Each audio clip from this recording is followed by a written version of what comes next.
Përshëndetje, sot do të flasim për antonimet dhe sinonimet. Çfarë janë antonimet? Antonimet janë fjalë me kuptim të kundërt. Cilat fjalë mund të jenë antonime? Të gjithë mbiemrat, i gjatë, i shkurtër, i madh, i vogël. Do të thënë fjalë me kuptim të kundërt me njëra tjetrën. Folje, ngjita, zbres, hap, mbyll, dal, hy. Emra, ditë, natë, dritë, errësirë, gjatësi, shkurtësi. Ndaj folje, këtu, atje, pak, shumë, mirë, keq. Sinonimet. Sinonimet janë fjalë me kuptim të njëjtë ose të përafërt.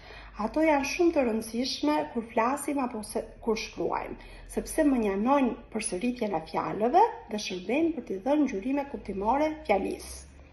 Disa shembuj sinonimesh.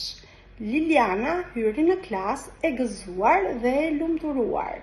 E gëzuar dhe lumturuar nuk janë fjalë identike, por kanë kuptim të ngjashëm ose të përafërt. Ajo u tregoi shoqëve si u shua dhe u fik zjarri në pallacin e saj. U shua dhe u fik janë sinonime të njëra tjetrës. Të gjithë dëgjonin me kujdes dhe vëmendje. Me kujdes dhe vëmendje janë sinonime të njëra tjetrës. Shprehin pak a shumë të njëjtën mendim.